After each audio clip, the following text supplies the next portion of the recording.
Bulan Puah biasa tiang Jawa ngarani iki enten tradisi sadranan. Sepindah niku neruske utawi nguri-uri budaya ingkang sampun lumampah wonten mriki. Sadranan itu secara etimologi bahasa berasal dari kata serada. Serada itu adalah keyakinan.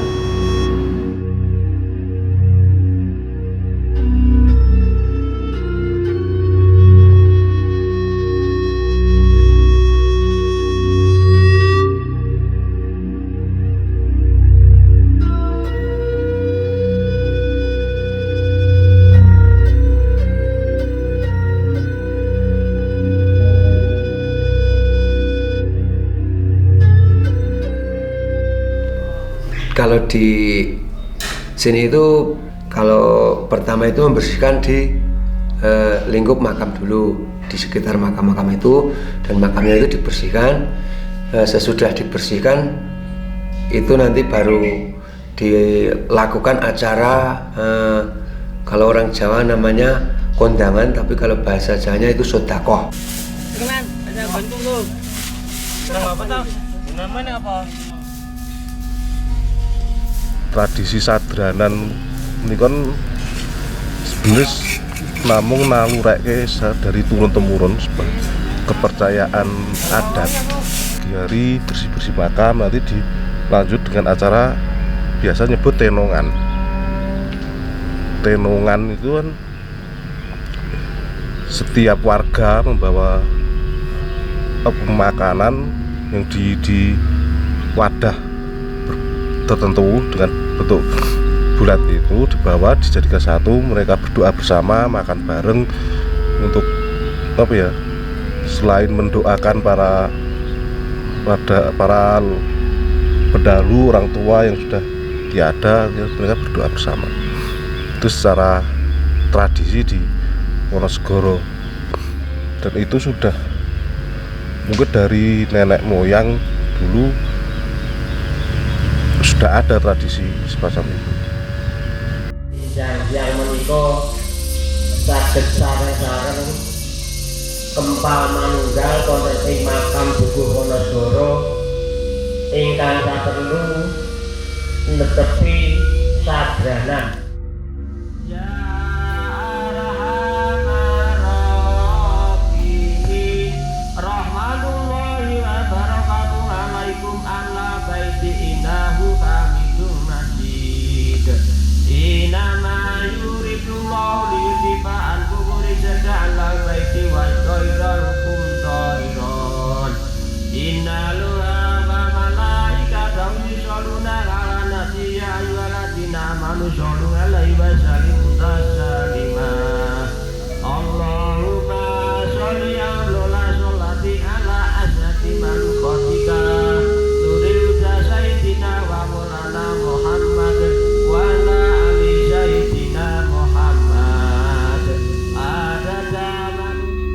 Pada asal muasalnya itu sadranan memang ada sebuah fase pembentukannya awal muasal.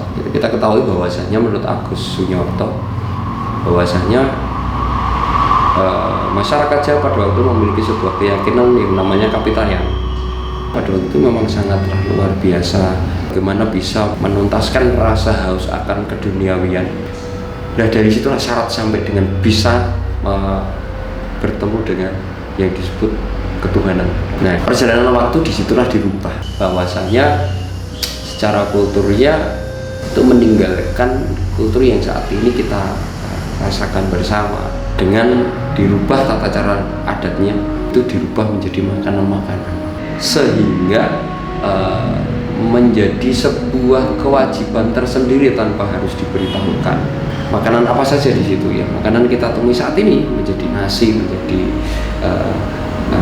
makanan buah-buah dan sebagainya, untuk merubah dari ekstremisme upacara pada upacara keagamaan pada waktu itu. Nah itu berkembang sampai saat ini.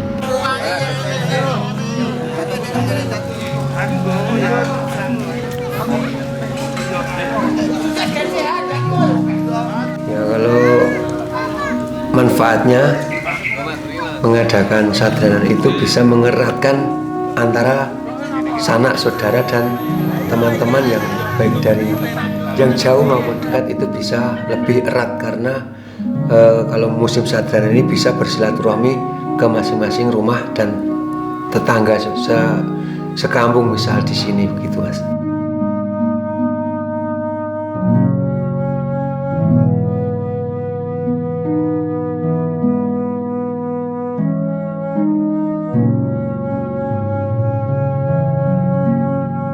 Aspeknya apa saja yang akan kita dapatkan secara manfaat? Sangat luas sekali bagi saya, sangat luas sekali.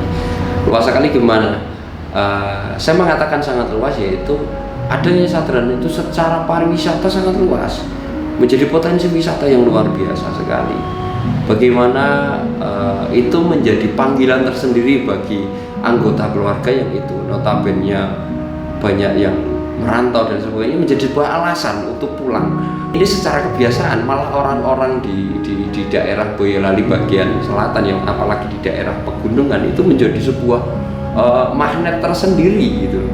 Karena di situ ada kepentingan khusus, semacam dikatakan ada syarat untuk itu, yaitu sebelumnya ada besik membersihkan makam. Setelah besik berdoa bersama di situ. Saat berdoa bersama ada yang namanya nyadran. Ini akan berbeda-beda tata caranya, tapi hampir tidak jauh dari itu. Nah, untuk pandangan sebagai sebuah potensi daya tarik warga masyarakat yang luar daerah, itu menjadi hal yang unik yang tidak mereka temukan gitu. Dan akhirnya menyebar.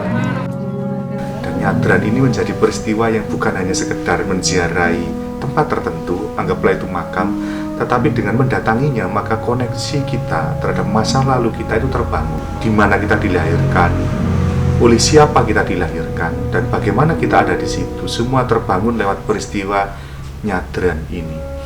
Dengan mendatangi makam leluhur kita mencoba untuk merenungi dari mana kita berasal, dari mana kita dilahirkan, oleh siapa kita dilahirkan, atau oleh siapa kita dibentuk pada hari ini. Dengan membuat makam mereka menjadi bersih, menunjukkan bagaimana pengabdian kita kepada leluhur. Jadi kalau hari ini pengabdian itu tidak hanya sebatas tentang bagaimana memperlakukan secara baik orang tua kita, tetapi juga memperlakukan secara baik leluhur kita lewat apa? Kebersihan makam. Dari situlah kemudian kita bisa mendoakan mereka agar mendapatkan tempat yang layak di sisinya. Jadi peristiwa nyadran itu bukan hanya peristiwa mendatangi makam, membersihkan makam, tapi juga menjadi detoksinasi. Bahwa setelah kita mendoakan, setelah kita berdoa, maka kita ada sesuatu yang di-charge, ada sesuatu yang diisi ulang dalam tubuh kita. Ketika kita kembali dari peristiwa itu, maka kita akan menjadi lebih bersemangat, kita akan lebih mengerti tentang siapa kita, dari mana kita berasal. Dan peristiwa mengingat tentang masa lalu itu setidaknya merawat kita di hari ini untuk tetap paling tidak menjadi tentang siapa diri kita, dari mana kita berasal, untuk tidak keluar dari batas-batas itu. Dan oleh karena itulah kemudian peristiwa ini meruat diri kita untuk menjadi pribadi yang terus semakin baik ke depannya.